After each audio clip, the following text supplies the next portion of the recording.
अस्सलामुअलैकुम रहमतुल्लाहि व बरकातुहू। आप देख रहे हैं मेरा यूट्यूब चैनल और मैं हूं गुलाम नबी मद्दी। आज 13 जुलाई 2022 है और आज दिन है बुध का। दुनिया भर से आज की 10 बड़ी ताज़ा आलमी खबरें इस वीडियो के अंदर आपके सामने रखेंगे।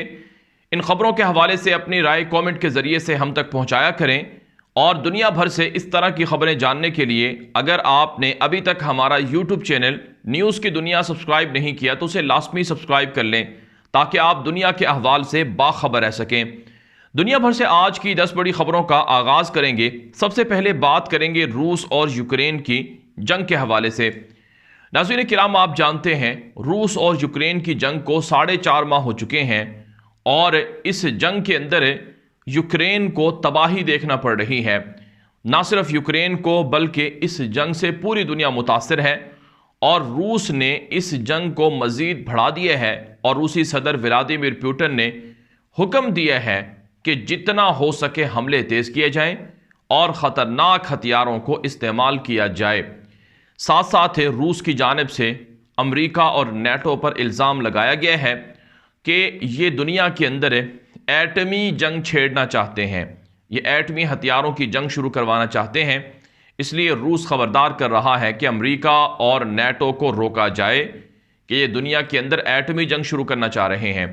और रूस धमकी दे चुका है कि अगर ये एटमी जंग शुरू होती है तो सबसे पहला जो एटम बम होगा वो लंदन पर मारा जाएगा और लंदन को तबाह कर दिया जाएगा।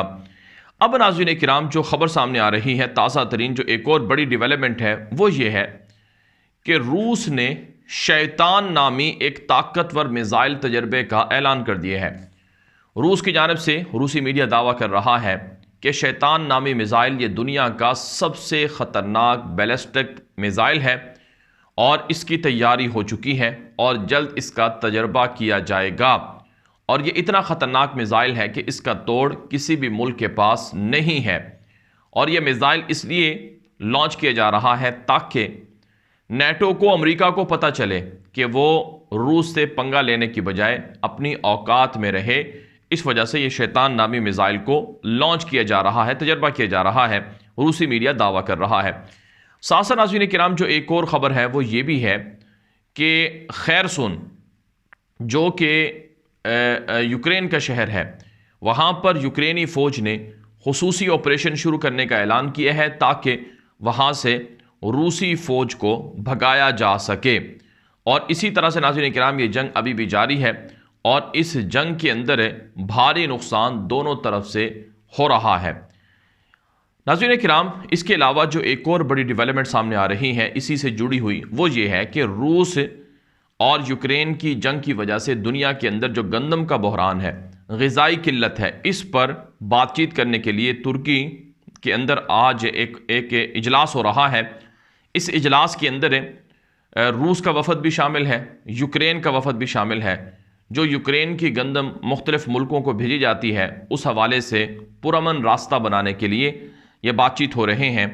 और साथ साथ नाज़रीन किराम, ये भी इतलात हैं कि तुर्की ने कहा है कि रूस कोशिश करे कि ग़िज़ाई किल्लत दुनिया में पैदा होने ना दे। और इसके अलावा जो रूसी सदर व्लादिमीर पुतिन है, उन्होंने यूक्रेनी शहरियों को फौरी तौर पर रूस की शहरियत देने का भी ऐलान किया है। भारत नाज़रीन का हम आगे बढ़ेंगे। जो आज की दूसरी बड़ी खबर है ये ईरान से है। ईरान के अंदर तेहरान में एक 3 मुल्की इजलास हो रहा है अगले हफ्ते, जिसमें रूसी सदर व्लादिमीर पुतिन तेहरान आएंगे और तुर्क सदर तैयब उर्दवान भी तेहरान आएंगे। अब ये जो ईरान रूस तुर्की के सदूर का इजलास हो रहा है, इसके अंदर मुख्तलिफ उमूर पर बातचीत होगी, जिसमें रूस और यूक्रेन की जंग है, बाहमी दिफाई ताल्लुकात हैं और इससे बढ़कर जो शाम का इशू है, शाम के अंदर काफ़ी मसाइल सर उठा रहे हैं। बिलखुसूस वहाँ पर जो इमदादी सामान भेजने के लिए रास्ते हैं वो बंद कर दिए गए हैं और तुर्क फ़ौज पर कुर्दिस्तान के या कुर्द जो बागी हैं पीके के नामी तंजीम के, वो हमले करते हैं। तो शाम के मसले पर, यूक्रेन के मसले पर और इसी तरह से अमेरिका जो नेटो के साथ मिलकर, अमेरिका जो मिडल ईस्ट के ममालिक के साथ मिलकर, इसराइल के साथ मिलकर जो एक ब्लॉक बना रहा है, मिडल ईस्ट का नेटो ब्लॉक, उस हवाले से तबादला ख्याल होगा। ईरानी मीडिया ये बयान कर रहा है। नाज़रीन किराम, जो आज की तीसरी बड़ी खबर है वो नाज़रीन किराम श्रीलंका से है। श्रीलंका के जो सदर हैं वो मुल्क से फ़रार होना चाहते थे, लेकिन उनको एयरपोर्ट से फ़रार होने नहीं दिया गया। लोगों ने एयरपोर्ट घेर लिया और श्रीलंका के सदर को मुल्क से फ़रार होने नहीं दिया गया। फिर श्रीलंका का सदर गोटाबाया राजापाक्से ये जो शिप है फौजी उसके अंदर सवार हुआ और इसने खुफिया तौर पर एक मखसूस जजीरे से फौजी जहाज़ पर सफ़र किया और अब इतलात ये आ रही हैं कि ये मालदीव पहुंच गया है। रात गए तक इतलात ये थी कि ये शख्स मुल्क से फ़रार नहीं हो पा रहा है।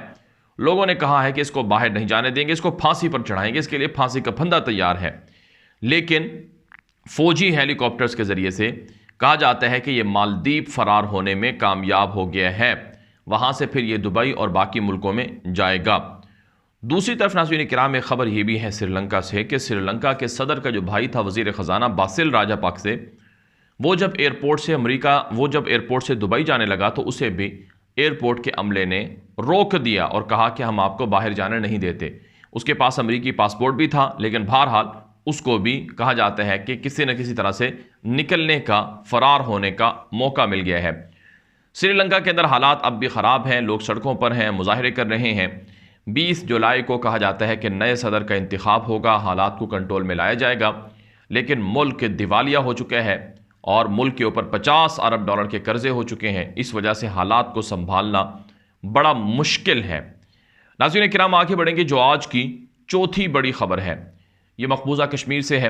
मकबूजा कश्मीर का जो दारुल हुकूमत है श्रीनगर, वहाँ पर लाल चौक में भारतीय पुलिस पर एक बड़ा हमला हुआ है, जिसके अंदर एक भारतीय पुलिस अफसर हलाक हो गया है और 2 ज़ख्मी हुए हैं। यह दावा किया जा रहा है भारतीय मीडिया के मुताबिक कि यह हमला मुजाहिदीन ने किया और इसके अंदर एक भारतीय पुलिस ऑफिसर हलाक हो गया और इसी तरह से 2 भारतीय पुलिस ऑफिसर ज़ख्मी हुए हैं और टारगेट किलिंग के मज़ीद वाक़यात बढ़ने का खदशा है। इस वजह से वहाँ सर्च ऑपरेशन भी हो रहा है। आपने देखा कि ईद के दूसरे रोज़ 2 कश्मीरी जो मुसलमान थे उन्हें शहीद कर दिया गया था। उसके रद्द-ए-अमल में यह हमला किया गया है और मज़ीद इस तरह के हमले होंगे। मुजाहिदीन की जानिब से ये धमकियाँ दी गई हैं। आगे बढ़ेंगे। जो आज की 5वीं बड़ी खबर है ये भारत से है। नाज़रीन किराम खबर ये है कि 1984 में जब सिखों का भारत के अंदर कत्ले आम हुआ तो उस कत्ले आम के जुर्म में मज़ीद 4 लोगों को आज कानपुर से गिरफ्तार किया गया है और ये जो 4 लोग गिरफ्तार हुए हैं ये बूढ़े हैं, इनकी उम्र 70 साल से ऊपर है। कुल 19 लोग अब तक सिखों के कत्ले आम में गिरफ्तार हो चुके हैं। कहा जाता है कि इंतहा पसंदों ने जानबूझकर भारत में सिखों का कत्ले आम किया था और आज तक 1984 के जो वाक़यात थे उनमें जो मुजरिम थे उनको सज़ाएं नहीं दी जा सकी हैं। सिख रहनुमा ये कहते हैं। नाज़रीन किराम जो आज की 6ठी बड़ी खबर है ये शाम से है। शाम के अंदर अमेरिका ने एक बड़ा हमला किया है। अमेरिका का ड्रोन हमला हुआ है और इस ड्रोन हमले के अंदर जो दाइश का सरबराह था शाम के अंदर, जिसका नाम माहिर अल-इक़ाल था, उसे मार डाला गया है और उसका एक साथी शदीद ज़ख्मी हुआ है जो कि दाइश का अहम ज़िम्मेदार था। इस हवाले से रिपोर्ट में बताया गया है कि अमरीकी ड्रोन हमला एक ऐसे वक्त में हुआ है जब दाइश का ये सरबराह मोटरसाइकिल पर सवार होकर कहीं फ़रार हो रहा था तो उसको निशाना बनाया गया है और अमेरिका ने कहा है कि शाम और इराक़ के अंदर दाइश के लोगों के ख़िलाफ़ इस तरह की मज़ीद कार्रवाइयाँ जारी रहेंगी। आगे बढ़ेंगे नाज़रीन किराम। जो आज की 7वीं बड़ी खबर है ये अमेरिका से है। अमेरिका के अंदर ईसाइयों के मशहूर चर्च की जानिब से एक ताज़ा तरीन करारदाद और एक ताज़ा तरीन फ़ैसला सामने आया है और इस ईसाइयों के चर्च की जानिब से कहा गया है कि इसराइल एक शिद्दत पसंद मुल्क है जो यहूदियों के अलावा ईसाइयों को कत्ल करता है, मुसलमानों को कत्ल करता है और दीगर अक़लियतों को कत्ल करता है। लिहाजा इसराइल एक शिद्दत पसंद मुल्क है। दुनिया को इसके साथ एक शिद्दत पसंद मुल्क होने की हैसियत से सलूक करना चाहिए और इसराइल पर पाबंदियाँ लगानी चाहिए। ये कहा गया है अमेरिका के मशहूर चर्च प्रेस्बिटेरियन कलीसा की जानिब से, जो कि प्रोटेस्टेंट जो ईसाइयों का मशहूर फ़िरका है उसकी एक शाख है और इसके तकरीबन 18 से 20 लाख फॉलोअर सिर्फ अमेरिका के अंदर मौजूद हैं। उनकी जानिब से ये करारदाद सामने आई है कि ईसाई ईसाई ये कहते हैं कि इसराइल एक शिद्दत पसंद मुल्क है जो कि ईसाइयों पर भी हमले करता है और मुसलमानों पर भी हमले करता है, लिहाजा इस पर पाबंदियाँ लगनी चाहिए। ये अमेरिका के अंदर एक चर्च की जानिब से फैसला सामने आया है। इससे बात वाज़ेह हो गई है कि इसराइल एक दहशतगर्द मुल्क है जिसने कब्ज़ा कर रखा है और लोगों पर जुल्म करता है। नाज़रीन किराम, जो आज की 8वीं बड़ी खबर है ये अमेरिका से है। अमेरिका के सदर जो बाइडन आज अमेरिका से मिडिल ईस्ट के मुख्तलिफ मुल्कों के दौरे पर रवाना हो चुके हैं। पहले मरहले में वो इसराइल पहुँचेंगे जहाँ उनका शानदार इस्तकबाल किया जा रहा है, और इसी तरह से फिर वो फ़लस्तीन जाएंगे और फिर उसके बाद वो इसराइल से बराह रास्त सऊदी अरब जाएंगे जद्दा। इसके लिए तैयारियां हो चुकी हैं। कहा जाता है कि सऊदी अरब और इसराइल के दरमियान सुलह और दोस्ती के लिए भी बातचीत करेंगे, और इसी तरह से अमरीकी सदर जो बाइडन सऊदी अरब से मज़ीद पेट्रोल लेने और सऊदी अरब को असलहा देने और दिफा के हवाले से मुआहदे करने पर भी बातचीत करेंगे।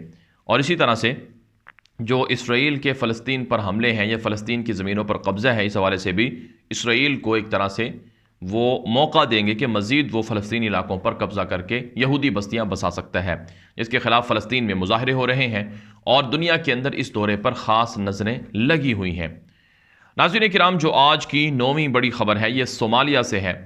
सोमालिया के अंदर जो सोमालिया एक इस्लामी मुल्क है जहाँ पर तकरीबन 1.5 से 2 करोड़ की लगभग आबादी है, वहाँ पर एक हरकत-उश-शबाब मुसल्ला तंजीम है, उसकी ताज़ा कार्रवाइयों के अंदर 15 फौजी उसके ख़िलाफ़ ताज़ा कार्रवाइयों के अंदर उनके 15 जंगजू मारे गए हैं। ये सोमालिया की हुकूमत ने ऐलान किया है। जो आज की 10वीं बड़ी ख़बर है ये नाज़रीन किराम भारत से है। भारत के अंदर गुजरात में जाली IPL करवाने वाले गिरोह को पकड़ा गया है। जी हाँ नाज़रीन किराम, भारत के अंदर जाली IPL करवाने वाले गिरोह को पकड़ा गया है जो रूसी जवारियों से, रूसी सट्टे लगाने वाले लोगों से जो पैसे ईंठे जा रहे थे, इस वजह से उन्हें गिरफ्तार किया गया है। यानी भारत के अंदर सरकारी सरपरस्ती में जो IPL होती है वो बड़ी मशहूर होती है। दुनिया भर के क्रिकेटर उसके अंदर क्रिकेट खेलते हैं और ये लीग बड़ी दुनिया की पॉपुलर और महंगी तरीन लीग है।